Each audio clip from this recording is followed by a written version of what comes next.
Hopefully this works. I know I've been having some technical difficulties, so I switched cameras and my microphone. So now I am using my action camera. Hopefully this will work. I hope you stayed on. I know I was going off and on, and I apologize for things not working. I don't know what it was, but my camera just didn't want to work. So luckily, I have a backup because I have an action camera. So I will be kind of looking in the camera, a little off, but it's working right now. So I hope you can hear me. I'm Amy Shannon. This is Sit Down with Amy Shannon live stream, and you know it's live stream because everything kept going kaplooey. Anyways, actually, I don't even know if that's a word, but so I wanted to start talking about reviews, and if anyone is still there and uh, listening or watching or whatever, and has any comments as they come, I'll be keeping an eye on that. Uh, just be very, I try to be very mindful of any chat that's coming up. So um, I am a professional book reviewer. I started um, officially in 2014, and I still have. Actually, I've went through several blogs and free websites until I finally was able to get to a point where I could afford my own domain. So I own um, amysbookshelfreviews.com, and basically all the expenses that go into that, um, the donations, they help tremendously. And it also allows me, when necessary, to buy authors' books. I like when I can do that. I love when authors send me their books signed. I think that's just magnificent, and it's very heartfelt and um, just a great thing. So, the thing about reviews, and if we think about, if you're as old as I am, you can remember that there was life before Google and there was life before Amazon. And self publishing and print on demand, those were like taboo words. It's like because you could only get a book and only had respect and have, if you had one, a bestseller, two, you were a celebrity, so that automatically gave you a bestseller, or and um, you were published from one of the very top traditional publishers. Those two have grown over the years. Um, when people hear the word self-publish, or they think that um, basically any idiot can write a book and get it published. True, you can do your own, and somebody reads it and they don't like it, they will tell everybody about it. Also, back then, the only reviews were in newspapers or magazines. They still have like the USA bestseller list, the New York Times bestseller list. Um, Amazon now has a bestseller list, and that can change from one moment to the next. So if you see that you have it, do a screen print of that. Just kind of shows it. It's not always. I found when I was looking for to verify if someone was truly a best-selling author, I discovered that there's actually a loophole that this person used, and but technically, it was able to do that. What happened was there was this collection of books and stories by different authors, and they were all put into like this box set. And it was basically one of those virtual box sets, so like you can download it from your Kindle or whatever. And what happened was it was normally sold for a certain amount of money. And then for 1 week, they lowered the price to 99 cents. So, and I know this because as a reader, if I see a box set and some of the books look interesting and it's 99 cents or free, depending on how they, you know, put it on sale for discount, I'm going to scoop it up. I'd like to if it catches my eye.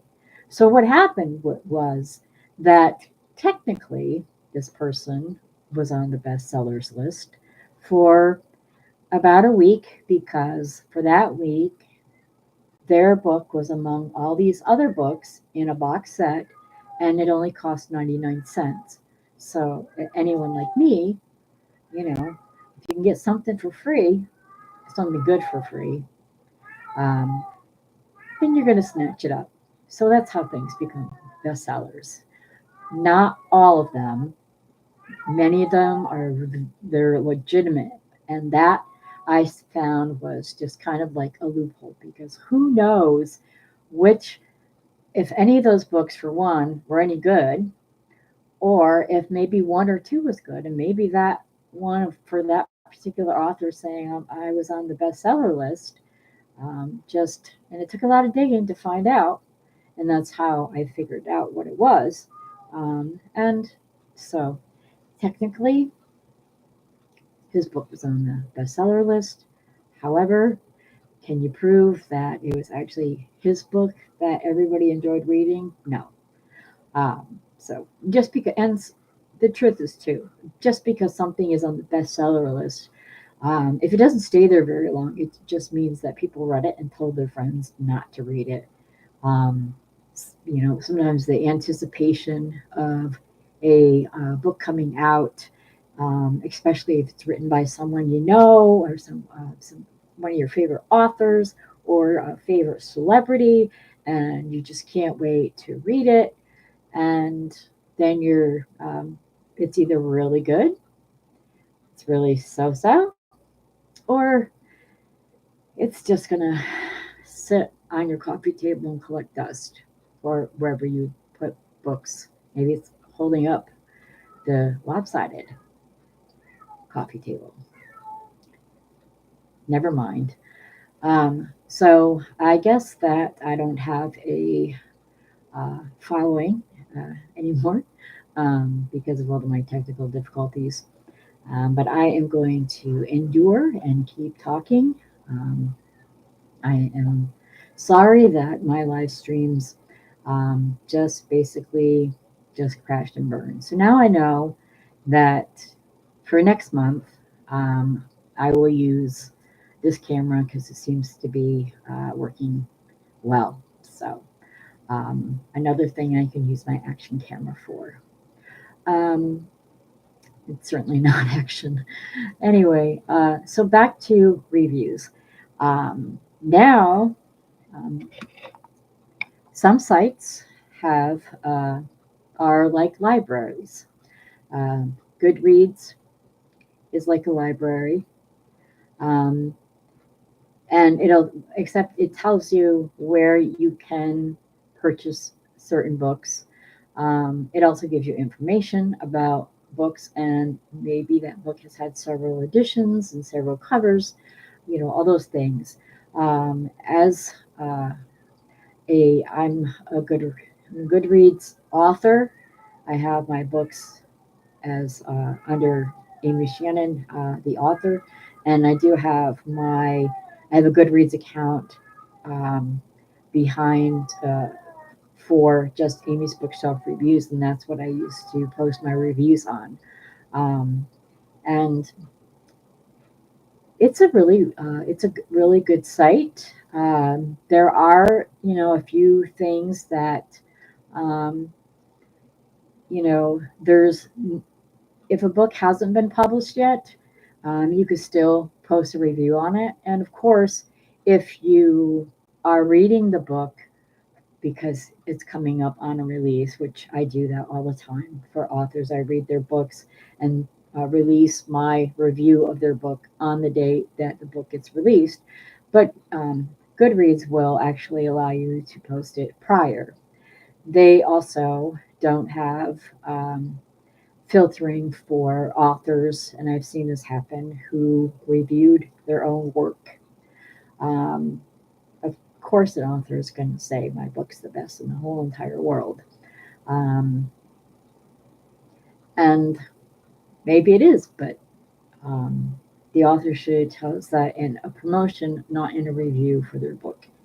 Um, Reviews are, they're good and bad. I mean, there are good reviews and there are bad reviews, but there are also better ways to write a bad review. Personally, if, and this is not for um, like Amy's Bookshelf reviews, but if I am using a product and I really like it or I really don't like it, and there's reasons why, I will post a review for that. I review many things. I review games that I play on my phone. I review things that just pop up and say, hey, this product, could you give us a review? Yes, I do when I think of it. Um, if I buy a book at a thrift store or a secondhand shop or in an actual bookstore, um, I will leave a review on Amazon. They allow you to do that. If you purchased the book or got the book from your neighbor or your best friend, or however you got the book, the best way to actually, um, tell people about it is also through reviews. Word of mouth still works. Social media, that stuff works. If I get a book that I read and it's a request from somebody that asks me to read their book, and I could not give it 3 or more stars, then I would return it to the author and tell them why. Um, I've also read books that I wish I never read. And then I have gotten, I also make sure that when after I read it and I put it on my list of genres that I don't wish to read, and um, some things, and I've read a lot of different things, and I've seen a lot of different things in my life, and watched different movies, and read a lot, and not too many things make me cringe, or um, there are a few. I have a few triggers, but there's certain things that I just can't wrap my head around. So, and it would have to be a very extreme taboo type of thing. Um, but for the most part, authors who I would send the book back to, and is usually because they send me their first or second, excuse me, their first or second draft, or I can't get through the first chapter because it is so riddled with errors. And I know that even the best editor, no one is perfect. I've read books from traditional authors who traditionally published, and they have special editors to do all these things, and still find a typo or an error now and then. Am I going to fault them for that? No, they're human. When you can't read something because it's so filled with errors, that's kind of when I'm just like, okay, no, um, this is why I'm not reading it, and you can have it back. um, and I won't post a bad review because of that. For authors who give me requests, if I pick a book up because I want to read it and I don't like it, and I'll write a review, good or bad. Um, but for the authors who take the time and ask me to read their work, which is such an honor to anyone who asks me to read their work for reviews or read it just before they decide if they're going to publish it or not. They want to see if their work is good enough. That happens. Some people want my assistance with maybe challenging themselves with their writing, and I like to do that stuff. So my goal is always to help people.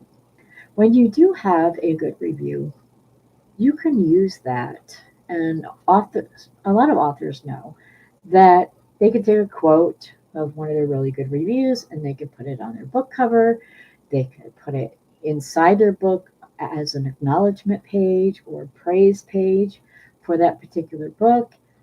If they get reviews done prior to its publication, sometimes I'm asked to give something prior to publication, and I do that if I have the time in order to get the review done and get it to the author or publisher prior to its release date within a good amount of time.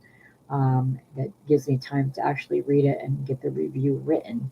I don't post the reviews until after the book has been, or the day the book has been published, or after the day has been, or the day after the book has been published, depending on if it's a holiday or not. Um, or I just can't do it. So, um, anyway, uh, thank you, Donald. So that's why reviews are important, because think of it as when you're looking to buy, say you want to buy a laptop or some type of product. And because of not just the expense, but the way it has to do a specific job or something that you need it to do, then you might, and I do this, read the reviews for products. And Amazon now has this little disclaimer underneath certain products that say this product has been returned multiple times. That kind of information for various products is very helpful. Look for that when you see a lot of, when you're looking for something in particular, especially something that you need to actually do its job, if it's, electronic, or um, I was looking for a spa foot bath, and I'm like, oh, this looks really good. And then I'm scrolling down and it said this is a frequently returned item. So that just like, okay, I'm not going to buy that one. So, you know, when I am asked to write a review, um, I don't read reviews that have already been written, if they have already been written, until after I post mine, because I'm curious. Just sometimes I'm the only one that has posted a review, and it just hasn't. They haven't gotten the others yet. Um, this happens sometimes. Sometimes if it's release date, sometimes it's just happens there are no other reviews for it. I recommend everyone who reads a book write a review, whether you like it or not. And it doesn't have to be, 1,000 words, just a certain amount. And if you have a Kindle, at the end of the book, if you go to the very last page of the book, it'll pop up that you can write a review right then and there. And it will be posted on Amazon and Goodreads if you have a Goodreads account and it's connected. If your Goodreads account is connected through your Amazon account, then they can be linked, and um, you can actually create lists of like wish lists and stuff like that, and make a whole library of books you want or that you have read or you want to add to your to be read list. So they have some great features. But so I apologize to anyone who's been watching from the beginning, and I had a lot of technical difficulties, but I have learned my lesson. So I will definitely use my action camera from moving forward, since my other web camera is kind of wonky right now. But so I just wanted to I am really happy, even if just one viewer is sitting there listening to me go on and on. But so I also want to remind people that the second and fourth Sunday of each month, Amy's Bookshelf Reviews podcast is on. Um, and we have I have some great um, authors. Some I'm planning to do recordings and get them scheduled. I was very excited to have um, a best-selling true crime writers, brothers. They've just released their book through Wild Blue Press, and I can't wait for that interview. It's coming out in the uh, the fourth Sunday. The fourth Sunday in March. So keep an eye out. If you like this channel, please like and subscribe. The first Saturday of every month, and hopefully we'll have a better uh, live stream next month. And I'm just kind of seeing how things go. And of course, doing the podcast, book reviews. Um, if you're interested in being on the podcast, you can just go to amysbookshelfreviews.com/podcast, and all the information about this show and my other podcast is on there as well. So this has been Amy Shannon, and I thank you all, and be safe and be well. Thank you.